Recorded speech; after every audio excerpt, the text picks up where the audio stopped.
بسم اللہ الرحمن الرحیم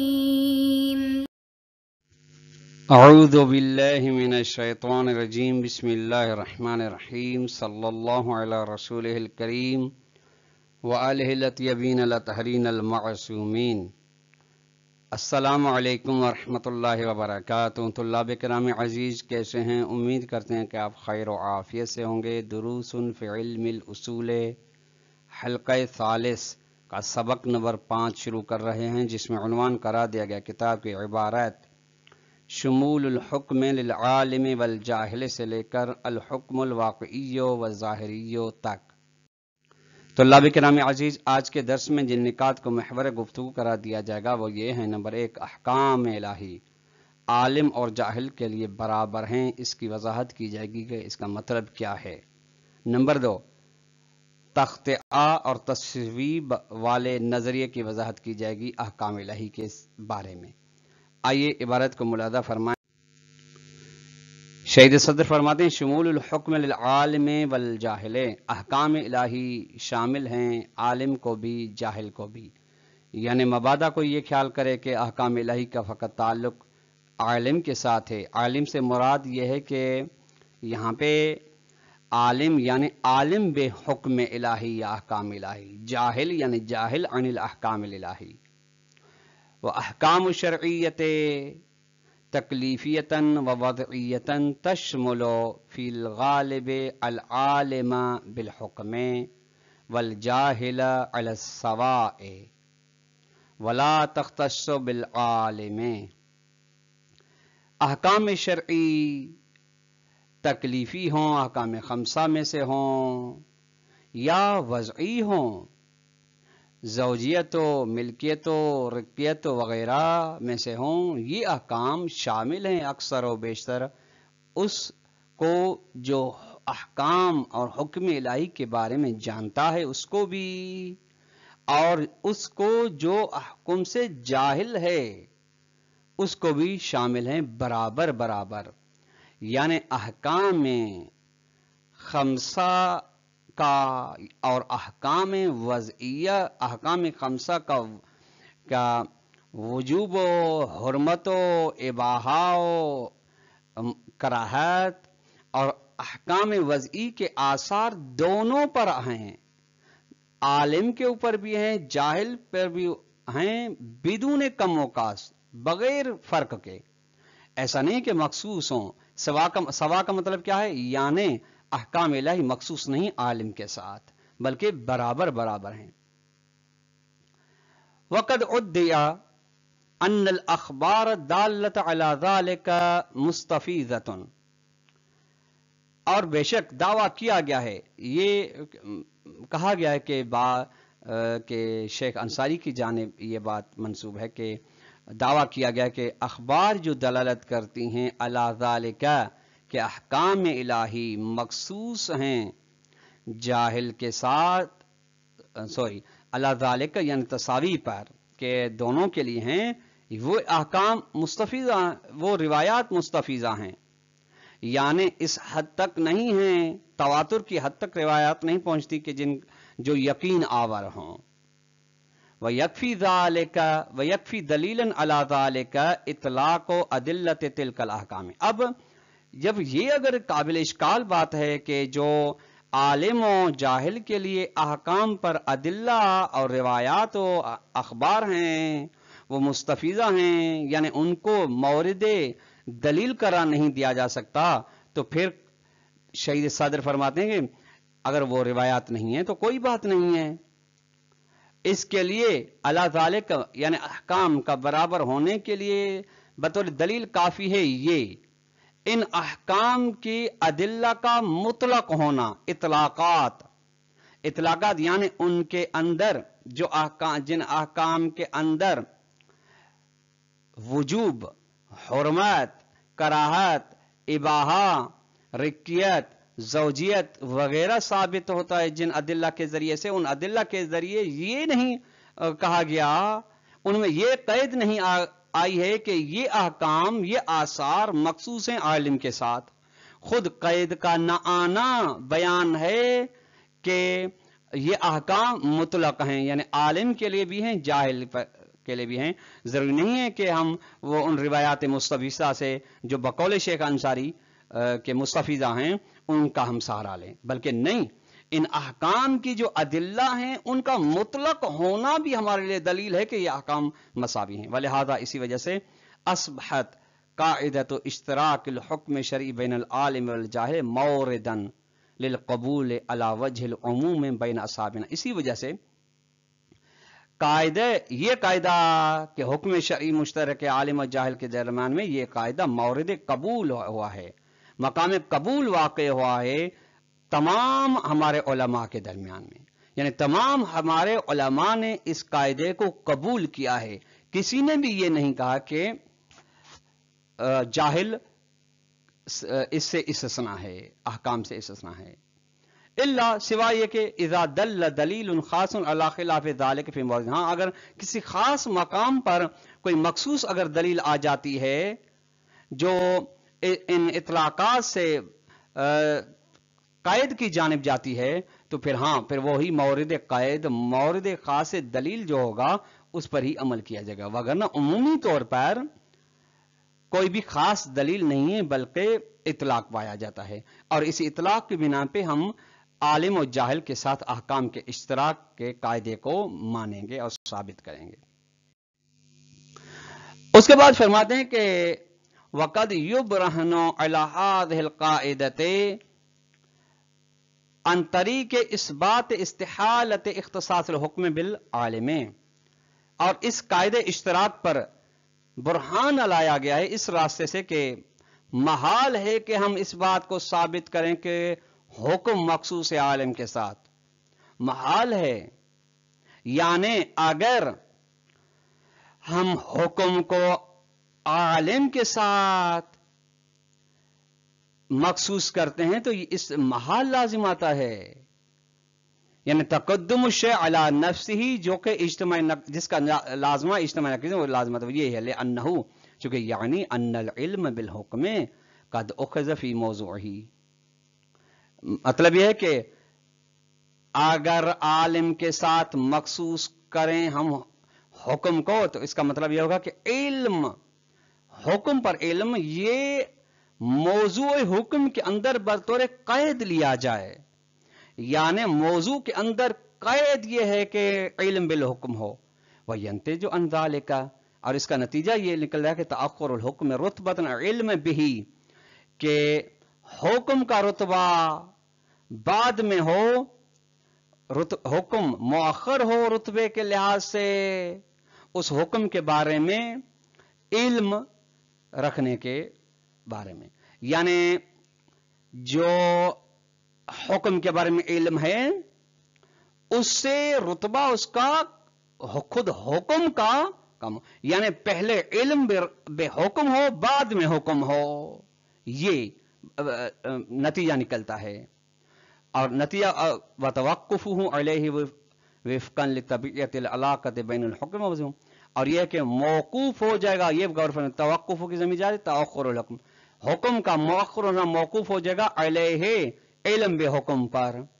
یعنی حکم کب ہے؟ یا پہلے علم بالحکم ہے بعد میں حکم ہے. یعنی حکم کا آنا موقوف ہے کہ علم بالحکم ہو، حکم تب آ سکتا ہے، اور علم بالحکم تب ہے جب حکم ہو. یہی تقدم الشیء علی نفسہ ہی لازم آ رہا ہے جو کہ محال ہے. یعنی ایک چیز، یعنی حکم جب آ رہا ہے تو جب مؤخر ہے تو یعنی معلول ہے، مقدم ہے تو یعنی علت ہے. وہی چیز علت بھی ہو اور معلول بھی ہو نہیں ہو سکتا، یہ محال ہے. مطابقت رکھتے ہو اس ذات تعلق کی بنا پہ جو حکم اور اس کے موضوع کے درمیان پہ آیا جاتا ہے. یعنی حکم جیسا کہ گزشتہ درس میں بیان ہوگا، حکم کا تعلق گہرا تعلق ہے موضوع کے ساتھ. ولیکن قد مر بنا فی الحلقۃ سابقۃ، لیکن شہید صدر فرماتے ہیں کہ ہم سے گزر گیا ہے، یعنی ہم نے بیان کر دیا ہے حلقہ سابقہ یعنی حلقہ ثانیہ میں کہ ان المستحیل ہوا اخذ الحکم بالحکم